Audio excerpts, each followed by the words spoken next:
Treat yourself to something that feels as good as it tastes with BB Bop Asian Grill's new $8 chef-curated chicken bowls. Power up with the double protein bowl. Eat clean with a detox salad. Go greens with the Avo Cobb salad. Or enjoy the best flavors of BB Bop with the fan favorite. All for only $8. It's fast, it's feel good, and yes, it's delicious. BB Bop's $8 chef-curated chicken bowls are available for a limited time only. Learn more, find a location, or order online at bbbop.com. This next story, guys, I've heard about it a little bit over the years, hadn't paid a ton of attention to it, but then knowing we're going to talk to Jeff George this morning, I started to do some more research on it. It's just a very cool story, and it's a lot of fun, and it's a great way to catch up as well. Jeff George, former quarterback, we all know the story for the Indianapolis Colts and around the National Football League from Indiana, has been up to some great things lately, and we thought we'd talk about that with him, and we invite him now to the show on the Payless Liquors hotline. Good morning, Jeff. How you doing on this Wednesday? Good morning. I'm doing great. Thanks for having me again. Thanks for being on here. They're calling you the Christmas quarterback these days. Could you have imagined that 20 years ago, being known as the Christmas quarterback in your home state? I know. Well, I think that might be that's a good thing to be known for, I guess. Been doing it for quite a while. When I got into the league and came back to Indy and obviously played for the Colts, just trying to do some nice things around the city, and just like everybody does. I'm not the only one that does it, but there's a lot of people that help out in the community, and it's just that time of year, and just want to help out as many families, as many kids as we can. So we started, like I said, a long time ago, but we had an event 3 weeks ago at a Walmart, and we're able to sponsor about 50 families, and each family was able to have a nice Christmas. Each one got about $500 a shop at a local Walmart, and just not just made their day, it made my day as well. So we're just trying to continue that tradition and, take it to the next level. And over the course of the next year, trying to sponsor 2,000 families that, to allow them to have a great Christmas as well. So, it's getting close. And if anybody out there can just help out and, do their part and just want to donate to a great cause, you can go to the christmasqb.com and just help out as much as you can. So, and it's very much appreciated. Again, we have Jeff George on the line. And, Jeff, I'm actually an Illinois alum, James Boyd here. And so my first knowledge of you was being the number one pick from my alma mater. And so it's kind of, full circle to have you here on the phone lines and being in Indiana myself working these days. And for those listening, again, you can go to christmasqb.com if you want to donate to his great holiday season endeavors. And so, Jeff, let's start with, the wildest story of the NFL this past week, Phillip Rivers coming out of retirement to play quarterback. So I'm looking at you and your resume. Could you get back out there at your age? I think I probably could have handled the game plan last week in Seattle. Just don't hit me. I would have got the ball pretty quick.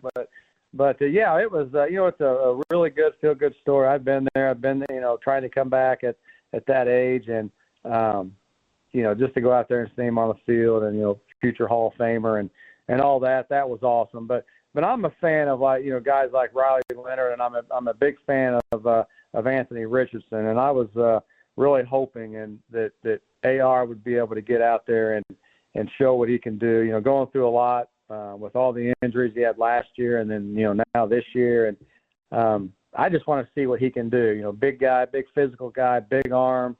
I know everybody has weaknesses, but been here a while now, and I'm excited to get him back out of the field. It's great to see Phillip, especially, like I said, I've been in his shoes before and went out and didn't screw anything up, last week. And I think that's pretty much what they, wanted, what his job was last week. And I almost came away with it. And, another week of practice, I know he's going to be more prepared and physically feel a little bit better. And I know he's got some confidence, but man, you have, a guy like Anthony Richardson. I just, especially when you need probably 2 wins out of these next 3 games with a couple tough defenses coming on, and with what he brings, and, able to run the ball like he did last year, it'd just be exciting to see what he can do. And if he's not going to be a future Colt, just give him an opportunity to go out there and, for other teams to show what he can do and, get a chance to play the next 10 years. But I'm also a, Riley Leonard fan, a rookie. I know what that's like, playing as a rookie. I've been there as well, and, started way back in 1990, and, I know the struggles that you have as a rookie as well, but watching him play a couple of weeks ago, I know he's young, but he's those fresh legs, and he's been there in the mini camps and the off-season training camp, and why he wouldn't get an opportunity as well. But I understand each situation. But for me, a Colts fan, just want to see Anthony Richardson get out there and just see what he can do. You know that voice quite well. It is Jeff George with us here, and as we've talked about, the Christmas QB, just awesome work he's doing here locally, movement designed to bring hope to families who are struggling during Christmas. Mark, if you can, let's tweet that out, christmasqb.com, where people can go and help out here in the season of giving. Jeff, going back to what you saw Sunday from the Colts, Shane Steichen was pretty adamant that the offensive game plan will change and can be different. Based off what you saw out of Phillip Rivers, do you think there's more down the field with him at quarterback? Well, there has to be. It has to be, or they, the outcome will be, 5-6 field goals, in the game. You have to push the ball downfield. Obviously, you utilize Jonathan Taylor, the best back in the league. Defense is playing great, especially since they're missing all the key players on defense, but they stepped up in Seattle. I played in Seattle. I know how hard it is to play in Seattle with the crowd, and as hot as Seattle was, and you come away with, you should have won. You have to, I'm not putting blame on anybody, but when you hold an offense like that under, they have six field goals, you hold them to no touchdowns, you have to come away with a win. So, it was a great game, but they definitely have to push the ball downfield. They have to get it to their weapons. Pierce is everybody knows you just throw it up to Pierce down the field, he's going to go up and get it. And Michael Pittman's just your steady receiver, and you got quick Josh Downs. Man, you have to utilize that. You have to attack the middle. They're when you play the Colts, they're going to think now you have to stop Jonathan Taylor, and rightfully so. But man, if you can just attack that middle and, go to your big guys and just trust them that they're going to make plays. That's the only way they're going to win the game. So game plan has to be different. I know Shane probably knows that. I'm not telling him anything he doesn't know, but, it has to change a little bit. Jeff, James had mentioned, of course, reminding everybody you had played at Illinois and the Big Ten quite well. Have you been keeping up with the Indiana Hoosiers this year? Man, I have. Who hasn't? It's I'm a Hoosiers fan, and but I've always followed the Hoosiers. Heck, I go way back when Sam White or Lee Corso actually was here. But when I was a sophomore, I remember at Warren Central, Sam White was the head coach for 1 year, wow. And he coming from the NFL, coming from the San Francisco 49ers, and being around Joe Montana's of the world. I thought that at that time Indiana was was a great school, and then he was a 1 year and then he left, but it obviously worked out for me going to Illinois. I had a great time, and we had some pretty good years. But, yes, I do follow him. What a great kid Fernando Mendoza is, and comes from a great family, which I love. I love to see because I felt like I come from a great family as well. And you just love to see kids like that. So I love listening to him talk. I love his interviews. It's, it's just genuine and authentic, and just nowadays you just don't see that in a lot of these kids. And to see him and the way he talks and the way he's, a proud Hoosier coming from, he's only been here 1 year, and how the city's taking him on and how he's taking on the city, and to be a Heisman after 1 year is pretty incredible. So my hat's off to him and Signet. Wow, what a personality he is. You love seeing him get an interview because he, never see the man smile.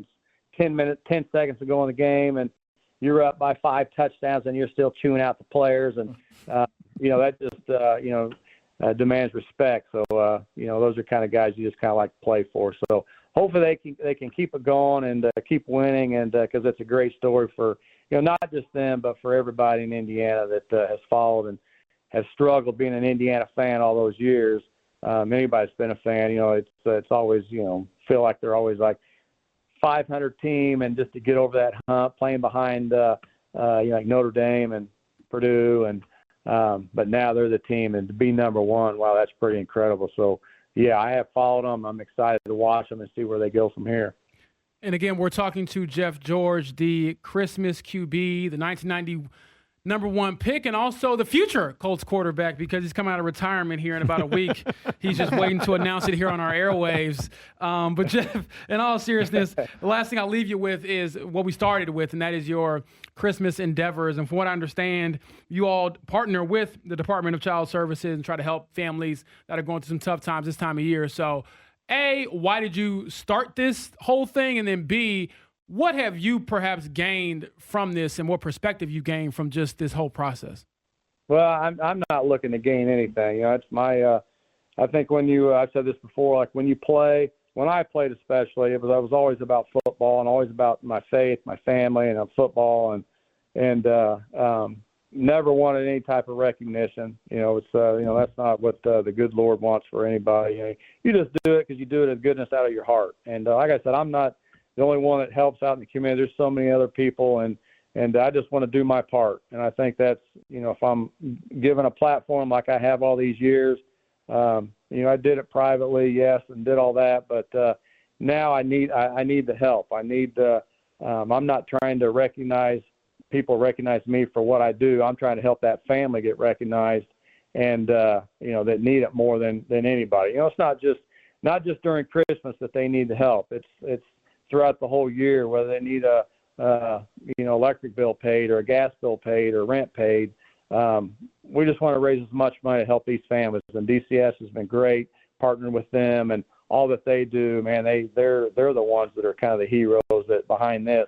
I'm just trying to help them along, and but the main thing is to recognize these kids that might not have a Christmas. If we can come in and just help that family, give them a great Christmas, put a smile on those kids' faces, and the mom and dads put a smile on their faces, and then just saying, hey, you know, thank you. We don't have to worry about heat in our house this year. We don't have to, we can pay the rent. We know where we're going to be this month. So it's just the things like that I think that it's a small part that I'm doing, and absolutely want no recognition. I know I'm doing interviews like this, but it's people like you guys that can help us get the word out and to help those families and recognize those families that need it more than anything, especially this time of year. And Jeff, for people who want to find out more information on this, how they can help out, what's the best place to go?